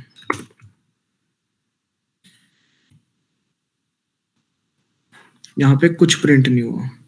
तो कोई बता सकता है कि ये इसने सिर्फ क्लियर करा है, मतलब अगर तो साइज भी वेक्टर का कम हुआ होगा, मतलब कि वेक्टर का जो साइज है वो 0 हुआ होगा? होना तो चाहिए। नहीं, तो अगर हम इसका साइज प्रिंट कराएं तो इसने साइज भी 0 कर दिया वेक्टर का, मतलब कि वेक्टर में जो भी वैल्यूज थी उन्हें इरेज कर दिया या क्लियर कर दिया सभी को। तो इसमें किसी को डाउट? No sir. वेक्टर में किसी को भी किसी भी पॉइंट पे कोई डाउट हो तो पूछ सकते हैं अभी।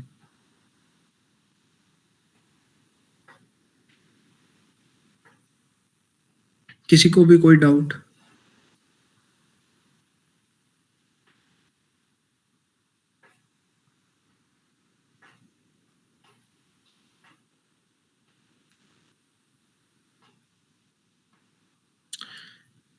ठीक है, तो हम आगे बढ़ते हैं। अब हमारा सेकंड जो कंटेनर है वो है हमारा लिस्ट। तो लिस्ट के केस में हमारा क्या है कि बिल्कुल सिमिलर टू वेक्टर है, बट इसकी कुछ अपनी प्रॉपर्टीज हैं कि जो लिस्ट है उसमें हमारी जो इंसर्शन की टाइम कॉम्प्लेक्सिटी है वो स्टार्ट में और एंड में बिग O 1 है, बट लिस्ट में कहीं भी किसी पर्टिकुलर इंडेक्स पे हम अगर इंसर्ट करना चाहें तो उसकी time complexity big O n है। और जो लिस्ट है उसमें हम जो हमारा ये ऑपरेटर होता है कि एक्सेस ऑपरेटर है, इसको यूज नहीं कर सकते, क्योंकि जनरली जो हमारी लिंक लिस्ट होती है उसका हम कोई भी आर्बिट्रेरी इंडेक्स है उसे एक्सेस नहीं कर सकते। तो इसलिए ये ऑपरेटर है जो ये इस केस में इनवैलिड है। तो इसलिए हमारा जो लिस्ट का प्रिंट फंक्शन है तो इसे भी हमने सिमिलरली रेफरेंस पास करी है, और इसका जो प्रिंट फंक्शन है वो हमने आइटरेटर्स के थ्रू इम्प्लीमेंट कर रहे हैं कि l डॉट बिगिन से l डॉट एंड तक हमें उसे चलाना है और उसकी वैल्यूज को डीरेफर करके प्रिंट करते रहना है। और इसकी भी इनिशियलाइजेशन है जो वो वेक्टर्स की तरह ही है कि हम स्टार्ट से स्टार्ट करेंगे।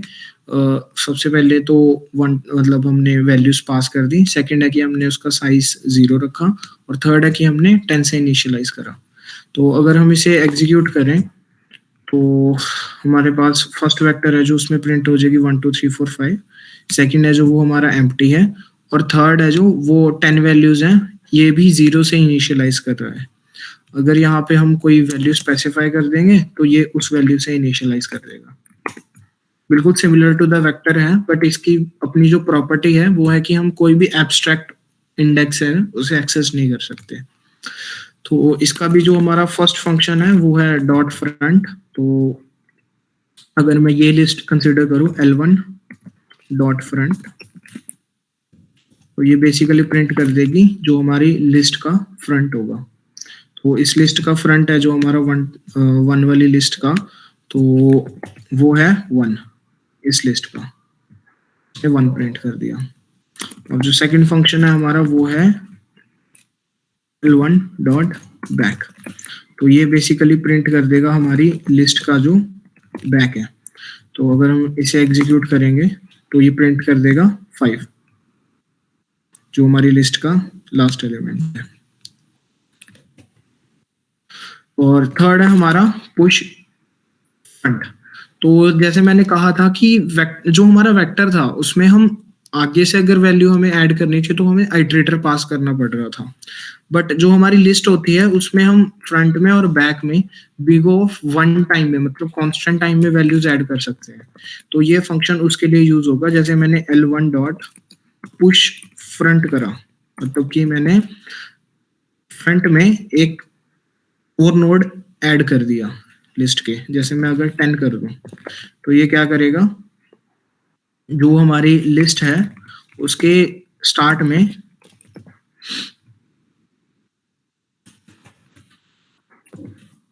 10 ऐड कर देगा। अगर हम इसे एग्जीक्यूट करें तो इसने लिस्ट के स्टार्ट में 10 को ऐड कर दिया। और जो सेकंड वर्जन है वो हमारे पास है कि हम लिस्ट 1 के आखिरी में वैल्यू ऐड करें। जैसे अब मैंने 10 दोबारा लिखा तो ये 10 को लिस्ट के एंड में ऐड कर देगा। पुश बैक फंक्शन है जो हमारा। हम इसे एग्जीक्यूट करेंगे तो इसने लिस्ट के एंड में ऐड कर दिया 10 को। और सेकंड है जो हमारा फंक्शन वो है पॉप फ्रंट। जैसे हमने अभी पुश फ्रंट करा था तो पॉप फ्रंट क्या करेगा, फ्रंट से जो फर्स्ट एलिमेंट होगा उसे रिमूव कर देगा। तो अगर हम इसे एग्जीक्यूट करेंगे तो इसने क्या करा, फ्रंट में से जो 10 था उसे रिमूव कर दिया। तो लिस्ट हमारी 1 2 3 4 5 10 तक रहेगी। और नेक्स्ट जो हमारा है वो है L1 dot pop back. Pop back में क्या होगा कि वो लिस्ट के जो आखिरी का एलिमेंट होगा उसे रिमूव कर देगा।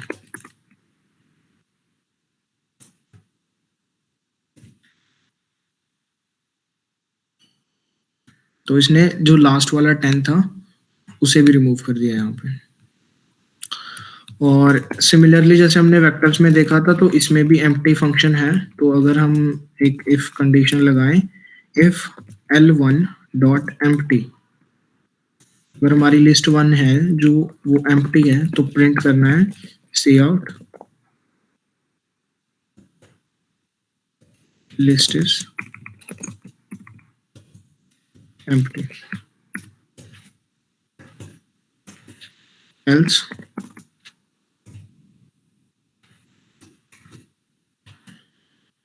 List is not empty.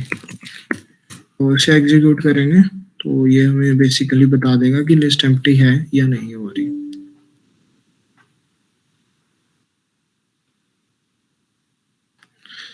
तो इसने प्रिंट कर दिया लिस्ट इज नॉट एम्प्टी, क्योंकि यही हमारी लिस्ट थी जो हमने पास करी थी।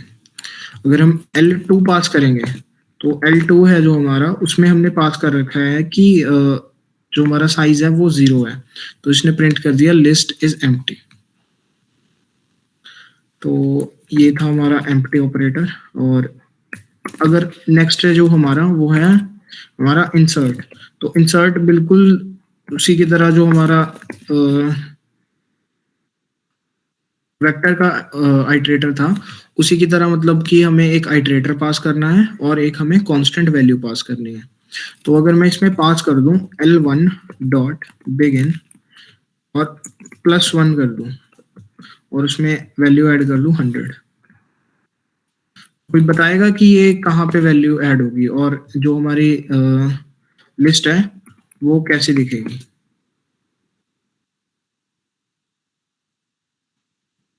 ये फर्स्ट एलिमेंट के बाद में वैल्यू ऐड होगी।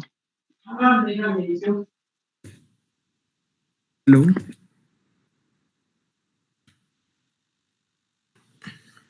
इसकी आउटपुट बताएगा कोई क्या होगी?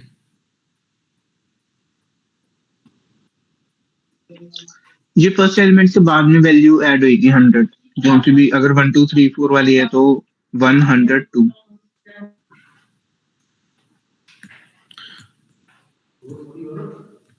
ठीक है, तो अगर हम सिंपल बिगिन लिखेंगे तो बिगिन में हमारा स्टार्टिंग में ऐड कर देगा हमारा 100। और अगर हम अब नेक्स्ट देखेंगे कि इरेज है, जो इरेज क्या करेगा, अगर हम इरेज का यूज करेंगे L1 डॉट इरेज, तो इरेज भी सिमिलर है उसके कि हम इसमें हमें एक आइटरेटर पास करना पड़ेगा।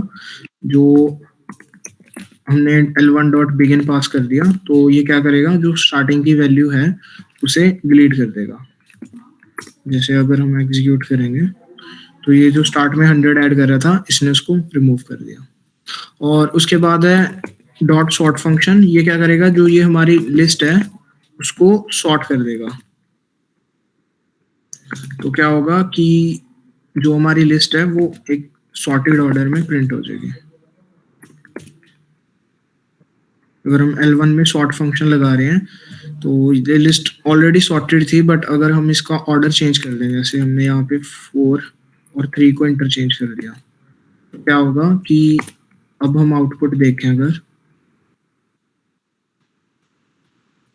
तो हमें इसने एक सॉर्टेड ऑर्डर में दी, क्योंकि पहले लिस्ट थी 1 2 4 3 5, अब इसने रिटर्न करी है 1 2 3 4 5, तो इसने सॉर्टेड ऑर्डर उसका रिटर्न कर दिया। अगर हम रिवर्स का यूज करेंगे तो ये जो भी हमारी लिस्ट है उसको रिवर्स कर देगा। तो अगर एग्जीक्यूट करके हम प्रिंट करेंगे तो अगर हमने सॉर्ट करा था इनिशियली 1 2 3 4 5, तो रिवर्स ने इसको उल्टा कर दिया बस। तो ये लिस्ट थी और इसके कुछ इंपॉर्टेंट फंक्शंस। इसमें किसी को डाउट? मुझे एक डाउट था, ये जो वेक्टर और लिस्ट है इसमें वेक्टर में जो हम मतलब डिफरेंस क्या है, वेक्टर में हमारा डाटा कंटीन्यूअस होता है क्या मेमोरी में? रिपीट करोगे? वेक्टर में हमारा डाटा कंटिन्यूअसली अरेंज होता है मेमोरी में, या फिर मतलब जैसे इसमें तो नोड्स हो गई ना कि हमारे पास फर्स्ट नोड में डाटा है, बीच में कहीं डाटा है, तो वेक्टर का जो हमारा फॉर्मेट है वो बिल्कुल सिमिलर टू एरेज ही है, बस साइज का फर्क है कि मतलब हम इसका साइज इंक्रीज या डिक्रीज कर सकते हैं। तो वेक्टर की डायनामिक मेमोरी एलोकेशन होती है तो वो हमारी हीप्स में एलोकेट होता है।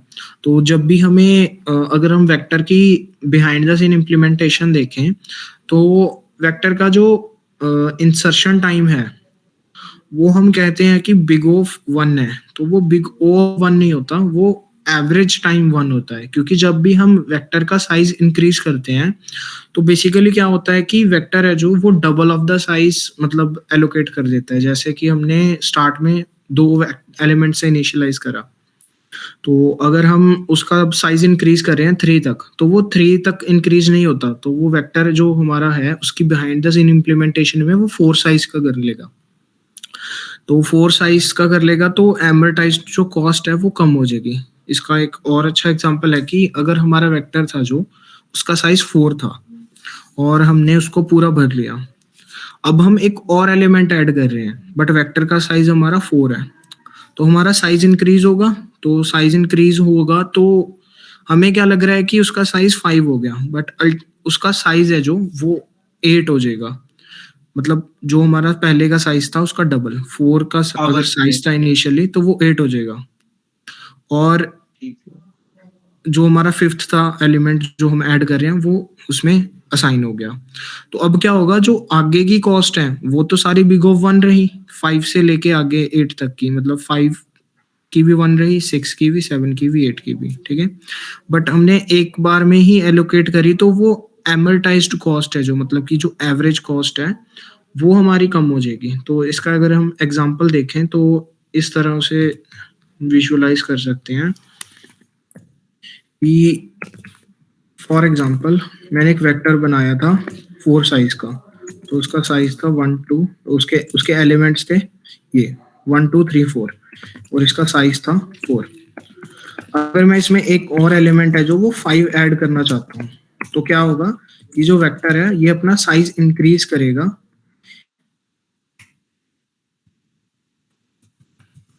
अब इसका साइज हो जाएगा 8।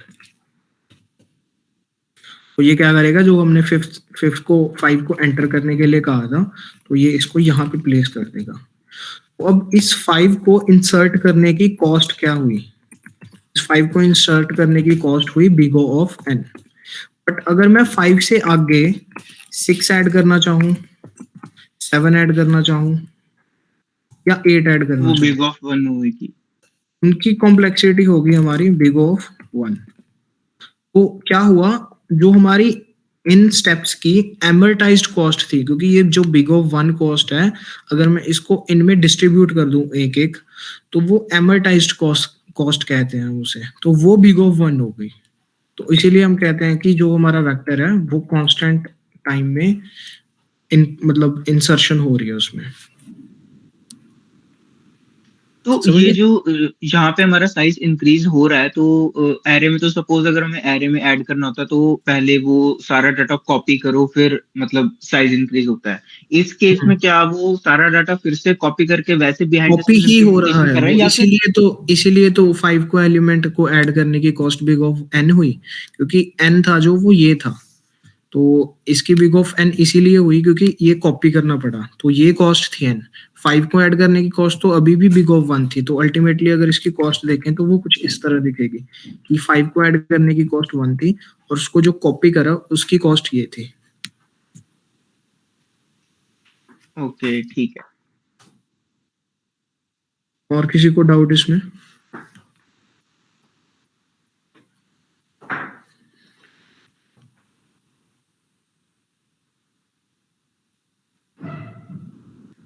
अगर कोई चैट बॉक्स में लिख के डाउट पूछना चाहता है तो वो लिख सकता है।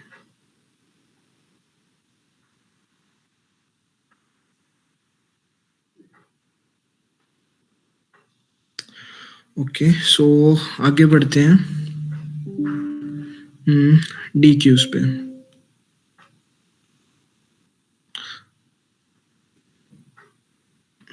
तो जो हमारे डी क्यूज हैं उनमें हमारा क्या है कि डी क्यू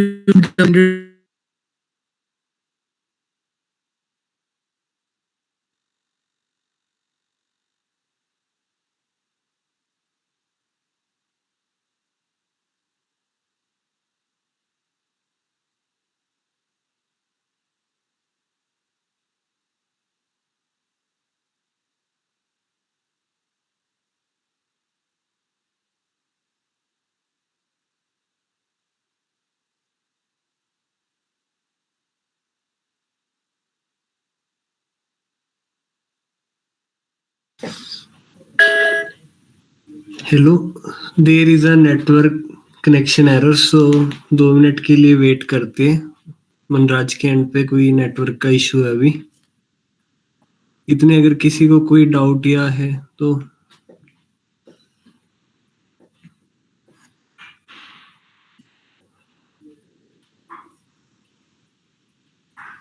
किसी की कोई डाउट या क्वेरी इतने?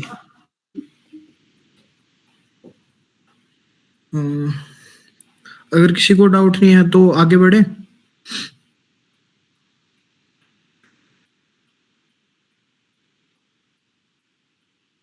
तो नेक्स्ट जो हमारे हैं वो हमारी है डबल एंडेड क्यू।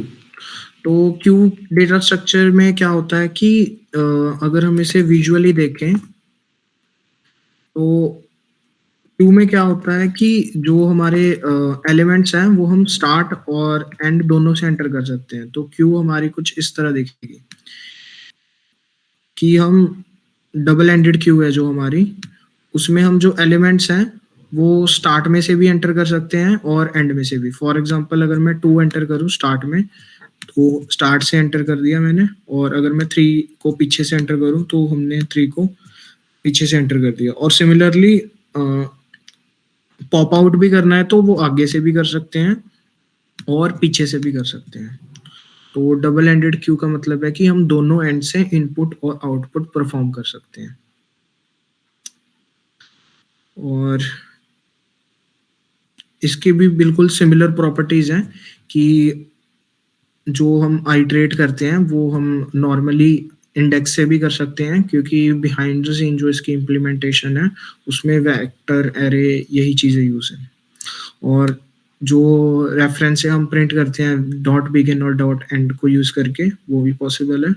और जो थर्ड हमारा प्रिंटिंग मेथड था फॉर ऑटो यूज करके, वो भी हम यूज कर सकते हैं। तो इनिशियलाइजेशन के भी इसके सेम ही मेथड्स हैं कि एक तो है कि हम वेक्टर वैल्यूज हैं जो वो डायरेक्टली पास कर रहे हैं, तो ये क्यू इनिशियलाइज कर देगा 1 2 3 4, मतलब 4 साइज की एक क्यू इनिशियलाइज कर देगा। और जो D2 है वो हमारा एक नॉर्मल क्यू इनिशियलाइज करेगा जो एम्प्टी होगा। तो अगर हम इसे एग्जीक्यूट करेंगे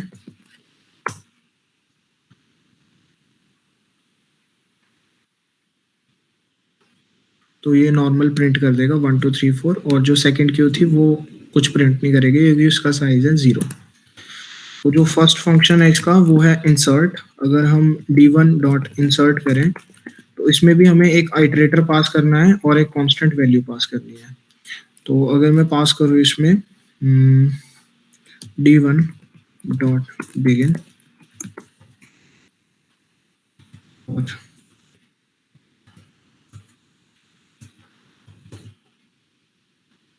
अगर मैं ये लाइन एग्जीक्यूट करूंगा तो कोई प्रेडिक्ट कर सकता है कि इसकी आउटपुट क्या आएगी।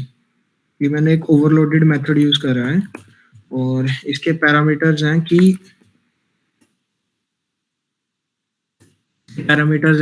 फर्स्ट हम एक आइटरेटर पास कर रहे हैं, सेकंड है कि कितनी एक काउंट ऐड कर रहा है, और थर्ड है कि वैल्यू। ये मैंने पीछे बताया था लिस्ट के केस वेक्टर के केसेस में। तो यहाँ कोई आउटपुट प्रेडिक्ट कर सकता है इसकी क्या आएगी?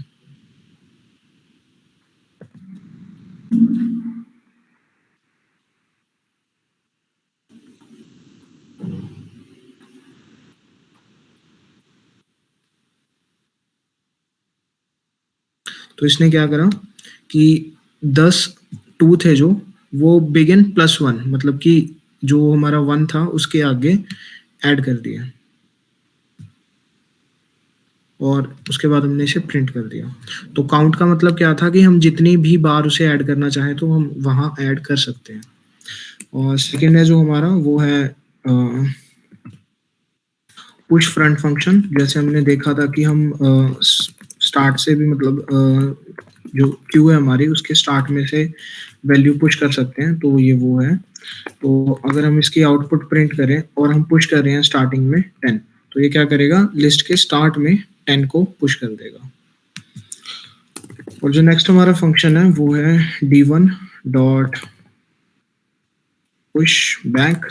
तो पुश बैक है वो हमारा एंड में जो हमारी क्यू है उसके एंड में वैल्यू को ऐड कर देगा। तो अगर हम इसे प्रिंट करेंगे तो क्या होगा, जो हमारी लिस्ट थी उसके एंड में इसने 100 एंटर कर दिया।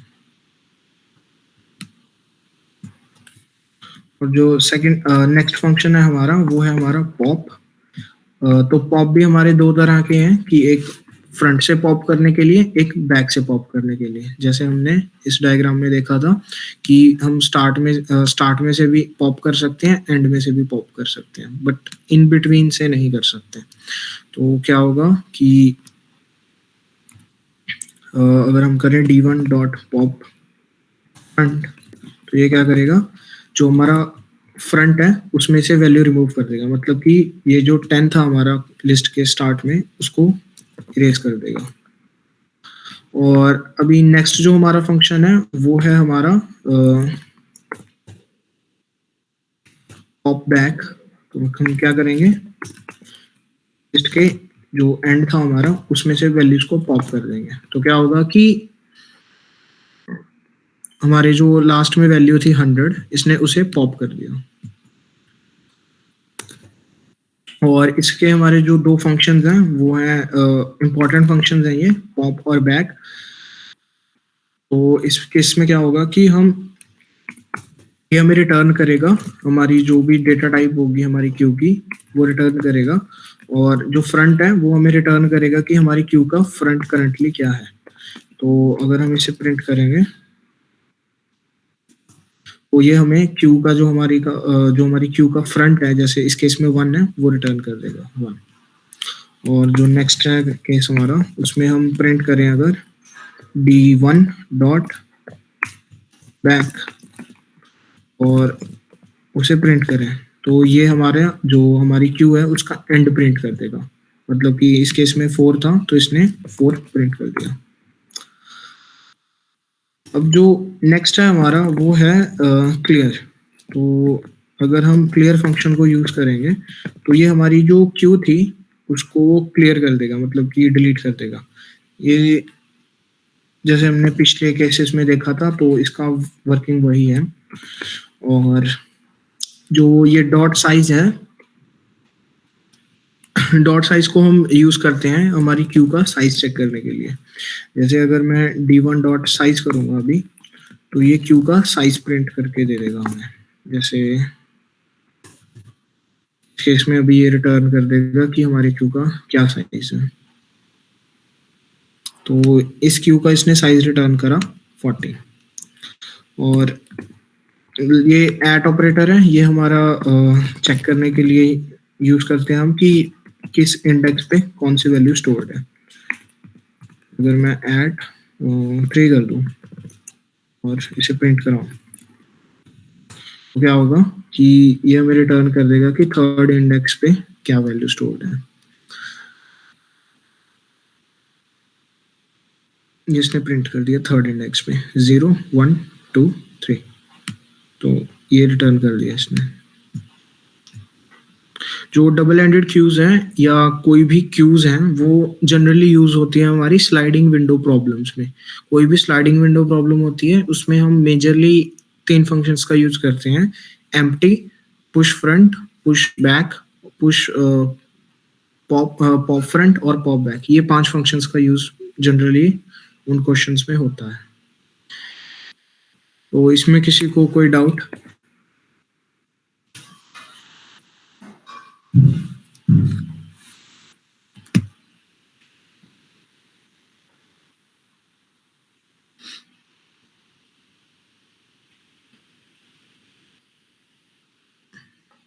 इसमें डाउट किसी को चैट में भी लिख सकते हैं अगर किसी को डाउट है कोई।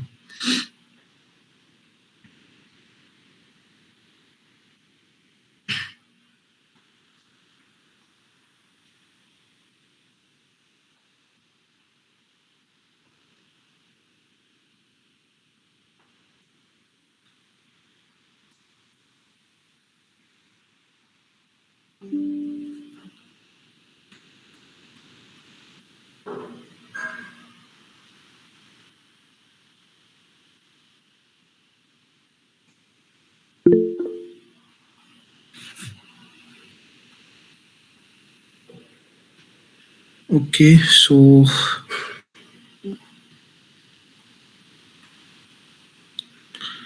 नेक्स्ट जो हमारे कंटेनर्स आएंगे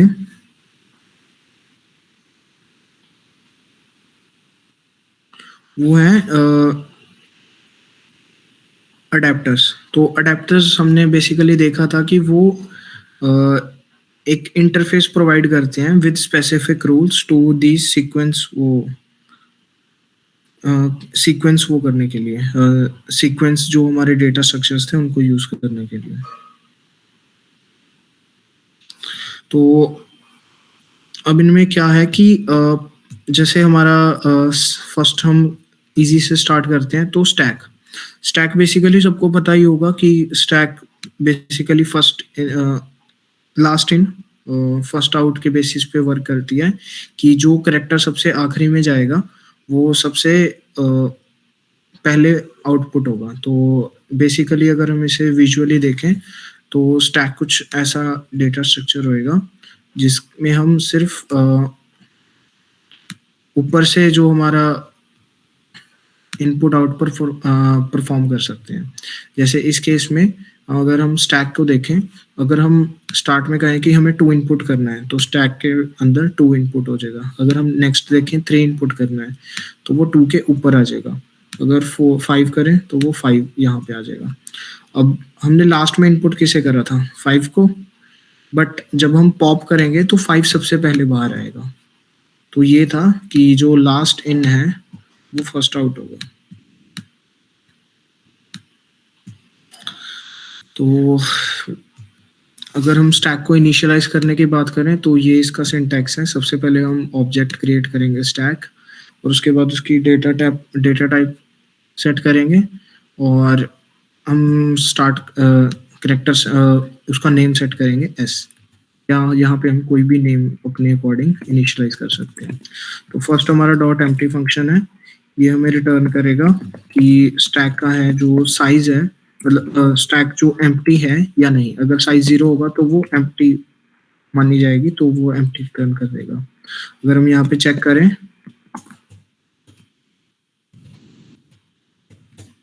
कॉल एग्जीक्यूट करें, तो इनिशियली स्टैक में कुछ नहीं है तो वो स्टैक डॉट एम्प्टी 1 रिटर्न कर देगा। अगर हम दूसरा केस देखें, जो दूसरा फंक्शन है हमारा पुश, तो वो जो हमने अभी देखा था कि अगर वैल्यूज ऐड करनी है, जैसे हमने 2 ऐड करा था, तो वो पुश फंक्शन से हम करते हैं। तो अगर मैं करूँ s डॉट पुश और यहाँ पे 2 कर दूं, तो ये स्टैक में 2 को पुश कर देगा। अगर मैं यहाँ पे 3 वैल्यूज ऐड कर दूं, जैसे मैंने अभी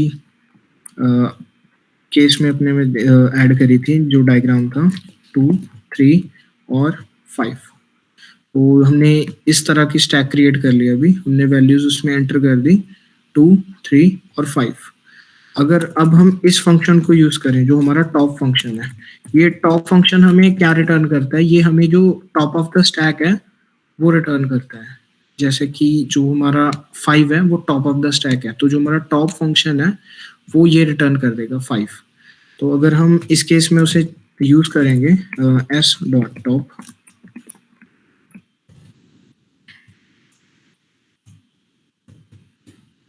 तो ये प्रिंट कर देगा टॉप ऑफ द स्टैक को, जैसे इस केस में 5।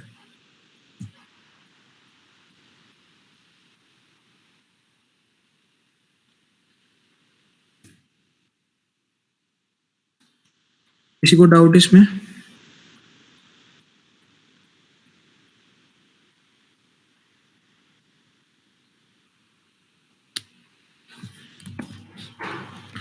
तो नेक्स्ट जो हमारा है वो है हमारा पॉप।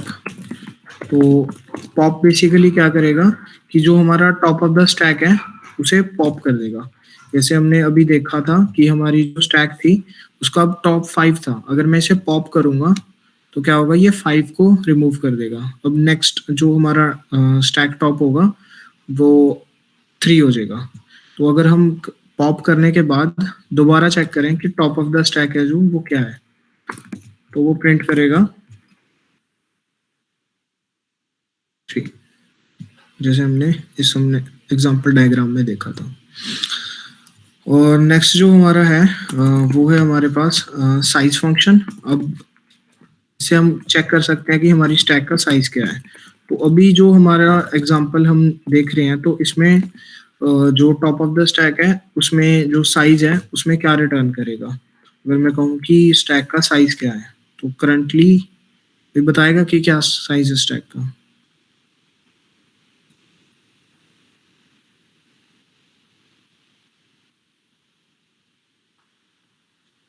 तो वो 2 रिटर्न कर देगा क्योंकि स्टैक का साइज है जो वो 2 है।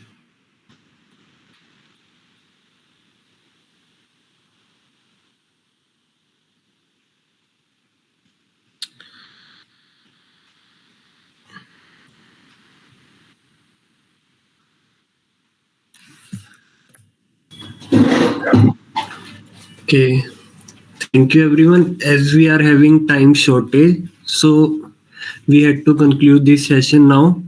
So if you want to extend this session or any other topics, you feel free to contact ACM through their Instagram, LinkedIn, or any way. You can directly contact our core team members, and we will arrange other sessions for you with same or different speakers as you want. So we will conclude today's session now. Thank you. Any doubt or queries if someone have? Yeah, please ask if someone want to ask something, some question, some query.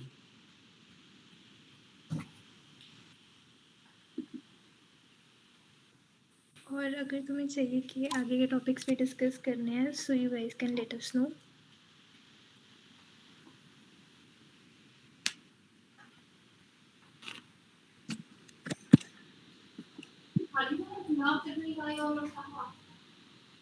चलो include करते हैं event.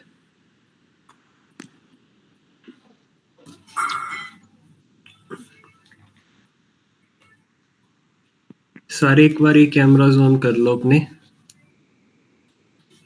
Manraj.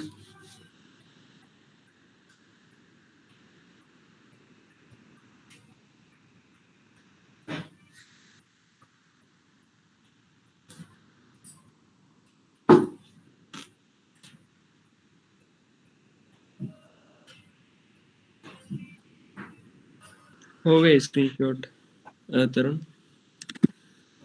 Okay. Thank you everyone.